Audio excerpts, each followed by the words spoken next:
So last week, Dillian Whyte was claiming, and it's not for the first time, that he dropped Tyson Fury in sparring several years back when they were in camp together, amongst other things he was saying as well. Well, Tyson Fury this week has come out and, he's basically had his say on what Dillian Whyte said last week. And, Dillian Whyte, Tyson Fury, they're both characters. They both are very colourful characters as well. They don't just say that didn't happen. Let's just put it like that. So Tyson Fury has come out. It's an interview that I have here with TalkSport. And he's basically, it's BT Sport actually, sorry. The article I'm reading off is TalkSport. And Tyson Fury has basically addressed the claims about him being dropped in sparring by Dillian Whyte. And he's come out and said, Dillian Whyte is a bum. Untrue. That's what Fury told BT Sports. He also says Dillian Whyte couldn't drop his granny, never mind the Gypsy King. Who has Dillian Whyte ever dropped? Lucas Brown? Please. Who else? Who has he ever dropped? I've never seen him drop anyone. They know where to find it anyway. If they want it, come see me. That's what Tyson Fury says about Dillian Whyte. So he's shut down them claims then and there. Now, I said in the video I made, I think it was last week, that round about the time where Dillian Whyte and Tyson Fury were sparring originally, because I think they sparred more than once over a number of years.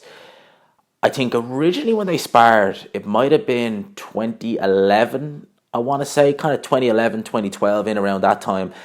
I think it was either before or not long after Fury fought Pikich. So at the time, Fury was kind of a bit all over the place as a fighter. Okay? And I said that during that time, I would not at all have been surprised if Dillian Whyte would have dropped Tyson Fury in any of them sparring sessions. If they sparred later and it happened, I probably might not have believed it, because I think if you're talking a couple of years later, Fury would have been a lot more kind of set in his ways. He would have been a lot more grounded. Whereas back in the Pikich days, the John McDermott days, he was really all over the place. And someone like Dillian Whyte to come in and spar him and drop him, I definitely believe it. But later on, I might take that with a bit more pinch of salt. But Tyson Fury's come out and said that didn't happen. At the end of the day, it's sparring.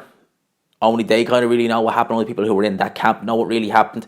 A lot of sparring stories in the gym, they're not normally I should say, they're not normally set up by fighters. It's normally management who are, in on the spars, who start getting these rumours go. Most of the time with fighters, what goes on at the gym stays in the gym between fighters for the most part.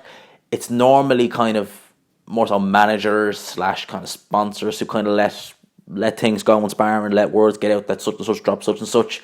So that's normally what tends to happen. But Fury's saying, who has Dillian Whyte ever dropped Lucas Brown? Dillian Whyte's dropped a lot of people. He has. He's dropped Joseph Parker. Officially twice, but realistically it was once. Anthony Joshua couldn't do it. He dropped Derek Chisora. Tyson Fury had 2 fights with Derek Chisora. Couldn't drop him. He stopped him in the second fight, and he made light work of Derek Chisora in the second fight. Way easier than Dillian Whyte did in either fight. But still didn't drop him. And, he's obviously referring to Dillian Whyte. Dillian Whyte can punch. He's got power on that left hook when he lands it. He might not be the most accurate puncher. He might not be the fastest puncher. But he's definitely got some power in that left hook when it lands. And he can be deceiving. He can catch you off guard with it, like how he caught AJ with it. And that wasn't even a great left hook, but it had AJ in all kinds of trouble. So, he's obviously, Dillian Whyte and Tyson Fury, they're obviously going back and forth, because there was talk of him fighting for the WBC Diamond Belt a little while ago before Fury went and fought Tom Schwartz. And I don't think he'd signed with Bob Arum at the time. Now, I'm sure that Dillian Whyte Tyson Fury fight can still be made, but I can't see it happening anytime soon anyway, because it looks likely that Fury will fight either Miller, if he's given a license, or Trevor Bryan in October. And it seems like Wilder will be fighting Ortiz more likely in November now as opposed to September. I did see that where they said that it may be pushed back to November. So it does kind of look like that we're not going to see that fight anytime soon, because if Wilder Fury both win, and it's an if, then more than likely we'll see them fight next year. In which case Dillian Whyte probably have to wait until some stage next year before he can get a crack at either one of the winners. And at that being said, he still has to get by Oscar Rivas this weekend. It's not a foregone conclusion that he'll win. I think he will, and I'll be picking him to win. But I still think it's an interesting fight. I'll be covering them fights, but I won't be covering them on Saturday. It'll be Sunday. You're going to see on screen there, I've got tickets to an event that's going on down in Cork. It's kind of an Irish small hall show, so I'm going to that. There's a couple of fighters from my gym on that card, so I'll be going to watch them. And yeah, so I'll be definitely covering the fights, but it'd be just Sunday. It won't be the Saturday, because I normally am pretty quick with my post fights, but this occasion it'd be a little bit late. Doesn't happen often. I don't want to see these fights go on. So anyway, those are my thoughts on this.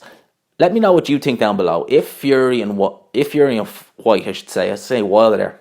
If Fury and Whyte had a fight, I've seen it in the comment section. Most people would pick Fury. I would as well. So I'm actually going to ask the question: do you think that Dillian Whyte dropped Tyson Fury in sparring? I do, but I would imagine it was a Fury a good while back. So I'm thinking kind of 2011, 2010 Tyson Fury.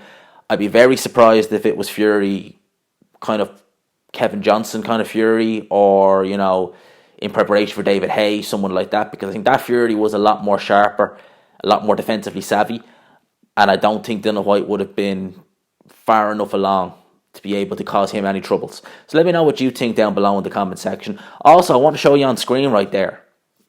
That is a video of Joe Joyce versus Nick Webb. Right about this time last year, that fight was getting talked about for Whyte Parker. That's the first ever video I made, a year to the day. So a year to the day I made that video. I think it has like 35 views. I had no subscribers. A year later, we're close to 800. So it's a 1 year officially since I started making videos, quote unquote, but I really only took it serious in January of this year, which is when the channel really started to grow and I started to upload a lot more. So there you go. It's a year anniversary since I made my first upload to YouTube. So hope you enjoyed the video. If you want to go and click on that video, well, you can't actually click on the video, but if you want to go and look at it, it's the first video I ever made. It's really bad quality, no microphone, so it's not the best. But if you want to go and have a look at it, feel free to. And that fight never even happened, by the way. But if you want to go have a look at it, feel free to. Hope you enjoyed the video. Leave a like if you did. Subscribe if you're new. And of course, I will talk to you after.